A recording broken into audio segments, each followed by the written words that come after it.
When he walked into the room that night, I felt my entire world collapse in a single heartbeat. I hadn't expected him home early, and I definitely hadn't expected his eyes to meet mine while another man was standing too close to me. It wasn't what it looked like, but even I knew that excuse sounded weak. The shock on his face didn't come with shouting or anger. It came with a silence that pierced deeper than any word could.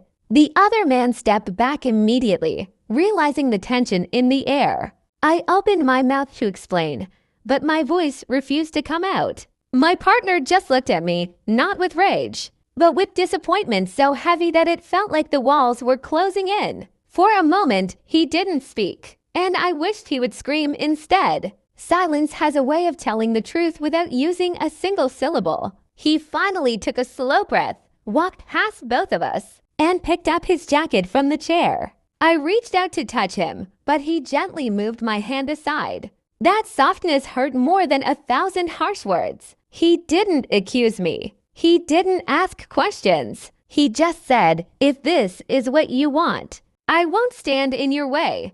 His voice was calm. Too calm for someone who had just had his heart broken. The man who had been with me left quickly, apologizing under his breath as he slipped out the door. I watched him go, and suddenly the room felt unbearably empty.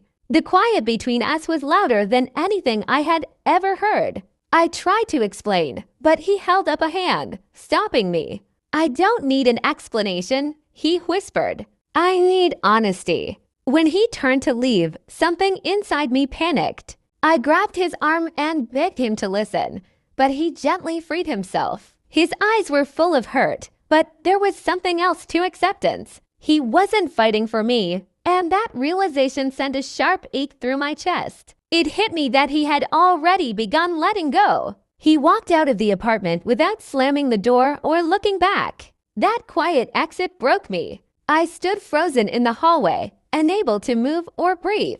The weight of what I had done crashed over me like a wave, leaving me drowning in guilt. I had made a mistake, but I hadn't expected the price to be his silence and his absence. Days passed without a single message from him. I checked my phone constantly, hoping for a text, a call, anything. But he stayed silent, and that silence kept replaying in my mind like a punishment I fully deserved. Every hour felt heavier, and every memory of us felt like a reminder of what I had thrown away. On the 5th day, I went to his place. My hands were shaking as I knocked on the door. When he opened it, he looked tired, hurt, but peaceful. He didn't seem angry. He seemed done. I told him everything, every misunderstanding, every detail, every regret. He listened quietly, not interrupting once. When I finished, tears streaming down my face, he sighed softly. "I believe you didn't intend to hurt me," he said.